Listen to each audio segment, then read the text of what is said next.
Good morning, everybody. You're tuned into our mid-morning edition of Arirang News on this Thursday, August 27th. Coming to you live from our studio in Seoul, I'm Shin Se-min. Before we get started, these are the stories we're following at the top of the hour. Typhoon Bavi causes power outages in parts of the capital region. It also damages property and infrastructure across the western parts of South Korea. However, the storm has mostly passed and typhoon warnings have been lifted.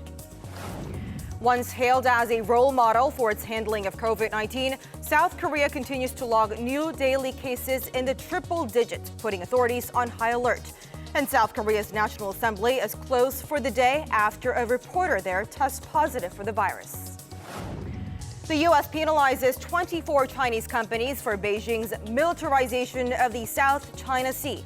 Visa restrictions will also be imposed on people and businesses linked to China's activities in that region. We begin this morning with the typhoon that passed over the Korean peninsula this morning. Typhoon Bavi moved northward overnight, and as we speak, the government has lifted its typhoon warning, but strong wind advisories are still in force for the western parts of the country. Now, the eye of the storm has already moved away for now, and we go live to our Kim Do-yeon, who is standing by at a pier in Incheon for what it's like on the coastal area.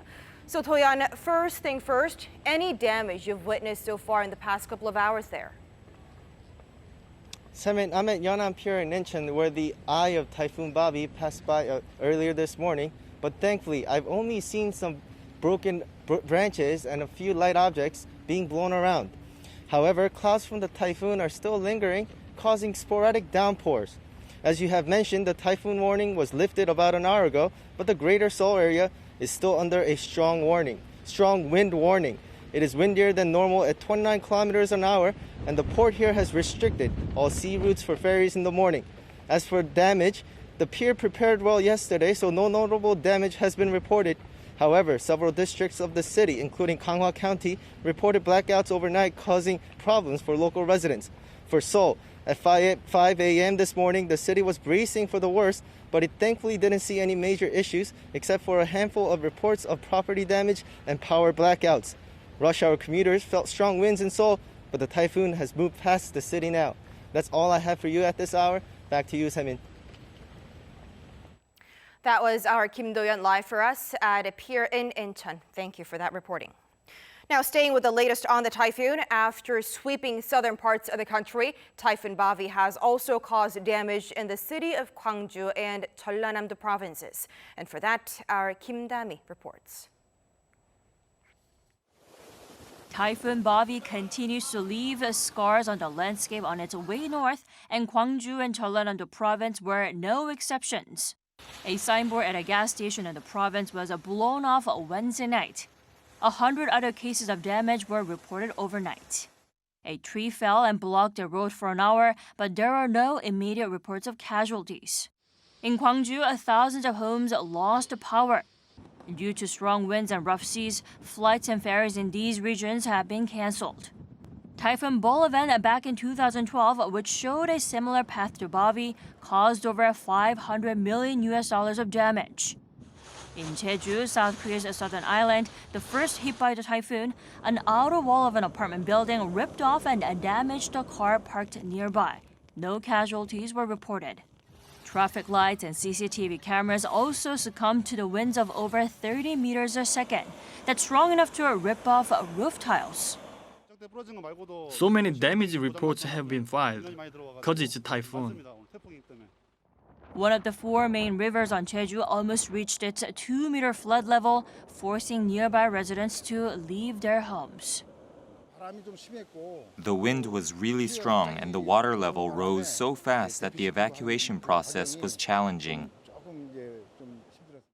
On top of the damage, thousands of people were stranded at Jeju International Airport following the cancellation of all flights going in and out. Kim Da-mi, Arirang News. South Korea confirmed a total of 320 new COVID-19 cases on Wednesday alone, including 307 local infections, raising the total caseload to 18,265.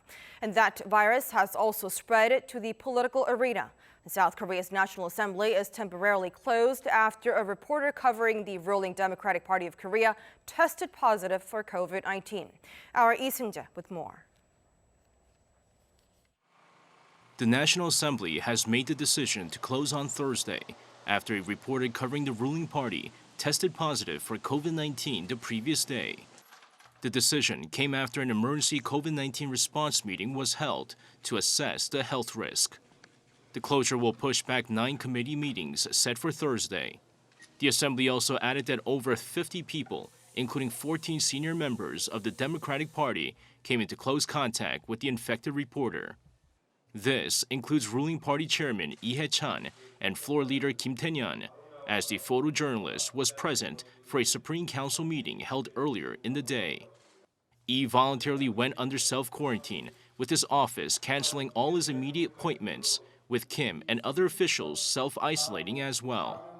Several government offices also halted operations on Wednesday after COVID-19 cases were reported at their buildings. This includes a confirmed COVID-19 case being reported at the Central Government Complex in Seoul on Wednesday, forcing the government to shut down the main building's entire 3rd floor where the patient stayed. The military is also on edge after a civilian worker at the Ministry of Defense's Cyber Operations Command tested positive on Wednesday. Meanwhile, the southwestern city of Gwangju, which was successful in containing its first outbreak last month, is now seeing an uptick in new cases. With at least 30 cases being reported from a church in the city, the outbreak has now spread to multiple office buildings, daycare centers, cram schools, and medical institutions where the church members visited. With no slowdown, health officials and the government are pondering whether to raise social distancing level to the highest level, 3. Lee Seung-jae, Arirang News. South Korea is planning to take extra economic measures to deal with the rapid resurgence of COVID-19 here in South Korea. Meeting with economy-related ministers this Thursday morning, Finance Minister Hong Nam-gi said that the government will release the rest of the $84 billion budgeted to support small to medium business owners. Also, on top of that, the due date for bank loans and the grace period for interest payments that were originally set for September will also be extended. As for the virus-ravaged aviation industry, rent for airport facilities and related businesses will also be extended by the end of the year. And this just coming in. South Korea's central bank has said moments ago that it is lowering the country's economy to shrink to 1.3% this year, a downward revision to its previous estimate of 0.2% drop. Now this, as the country's economy has been continuously seeing eye-watering losses due to COVID-19 pandemic. The bank also kept its benchmark interest rate unchanged at 0.5%. And that decision was made during the Bank of Korea's monetary policy meeting this morning amid concerns the record low interest rate is already at the point where further cuts could be counterproductive. Thousands of trainee doctors here in South Korea continue to take a strong stance against the government in spite of the return to work order issued to 4 health professionals in the Seoul metropolitan area. Now they have also vowed to carry on with their collective actions. Our Kim Hyo-sun with more. South Korea's trainee doctors are sticking to their guns on their strike despite the return to work order issued by the government on Wednesday. The order, first to be issued on interns, residents, and doctors instead of a specific hospital, comes amid the latest rebound in the number of COVID-19 patients in the metropolitan area. The striking medical practitioners insist an order defines their right to collective action. If a single trainee or fellow doctor faces a criminal charge, all members have no other choice but to strongly resist the government's action by staging an indefinite walkout. While the trainee doctors had said they would partially return to COVID-19 screening clinics, they changed their stance on Wednesday, saying they will carry out coronavirus-related work in the form of a voluntary service. They also claim they will not be taking any qualifying examinations either, with some even preparing to submit letters of resignation on Thursday. Medical practitioners have been clashing with the government after the latter announced medical reform plans, which include boosting the number of doctors to deal with future health crises. While the government continues to explain the two sides failed to reach a compromise over its proposal, the health professionals say the government's proposal was unilaterally devised, stressing it was not a form of agreement. Kim Hye-sun, Arirang News. U.S.-China relations worsen yet again as Washington puts more sanctions on Beijing for militarizing the South China Sea. And this comes as China sends a clear warning to the U.S., firing 2 missiles into the disputed sea earlier this week. Our Han Sung-woo with more. Never before has the U.S. government imposed sanctions on China directly over the South China Sea issue. The U.S. Department of Commerce announced Wednesday local time that it had included 24 more Chinese state-owned enterprises, including subsidiaries of the China Communications Construction Company, on its list of sanctions subjects. Accused of helping China militarize the disputed waters, the sanctioned entities will now need special licenses to conduct business with American firms. The State Department has also put visa restrictions on individuals who contributed to militarizing the South China Sea and blocking neighboring countries from extracting underwater energy sources. Meanwhile, China fired 2 mid-range missiles into the South China Sea on Wednesday morning, local time. The South China Morning Post reported that the launch was in response to a U.S. spy plane flying in an area designated by the Chinese government as a no-fly zone. Washington-Beijing relations have already been plummeting amid trade disputes and the COVID-19 pandemic. However, that friction could reach new levels as the South China Sea is formally brought into question. Han Sung-woo, Arirang News. The United States is warning that a group of North Korean hackers nicknamed the BeagleBoyz has again started stealing money from bank accounts and ATMs around the world. Various U.S. institutions, including the FBI and the Cybersecurity and Infrastructure Security Agency, issued a joint technical alert that the group that first appeared back in 2014 resumed their work in February. Now, they suspect the BeagleBoyz to have tried to steal up to $2 billion since 2015 using cyber-enabled tactics.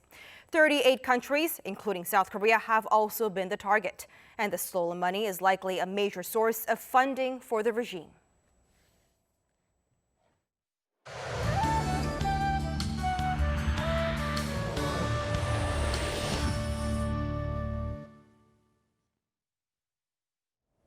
Good morning. Typhoon Bavi made landfall in North Korea's Gwangju Province around 5:30 a.m. this morning, and the system will dissipate in far northeastern China tonight. So conditions have improved in South Korea and typhoon alerts have all been lifted. But the capital region is under a strong wind advisory, while high seas alerts remain in effect for Korea's south, west, and east seas. Rough, windy conditions, though, will continue for the first half of the day. Stronger winds are in store for western parts of the country, while heavier rain is in the forecast for the south coast and the Jeollanam-do provinces. Meanwhile, the heat remains. Heat alerts are in place across much of the country. Seoul will get up to 30 degrees Celsius this afternoon, Daegu scorching at 34 degrees. Rain will continue through early Sunday in the capital region, while temperatures will hover above 30 degrees into early next week here in Seoul. That's Korea for you, and here's a look at the weather conditions around the world.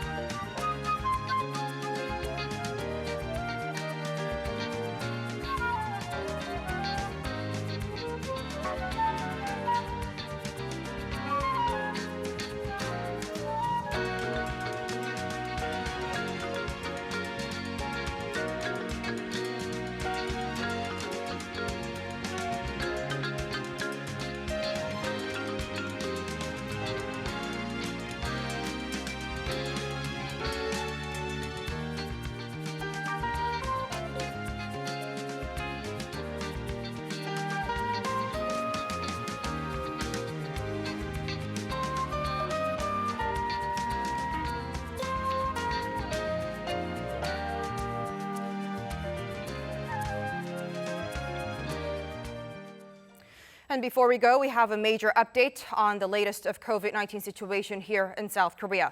South Korean authorities have confirmed moments ago that the country has added a total of 434 new coronavirus cases on Wednesday alone, of which over 300 being concentrated in the Greater Seoul area. I repeat, a total of 434 new coronavirus cases on a single day of Wednesday, with over 300 being confirmed from the Greater Capital Seoul region. And that is the first time that the country has added over 400 daily cases in months. And this is definitely a worrisome development for local authorities who have been scrambling to take this COVID-19 situation under control. Now that wraps it up for us at this hour on Arirang News, but we will be back with more of today's headlines coming up in our later newscast at noon Korea time, so do stay close. Thanks for watching and goodbye.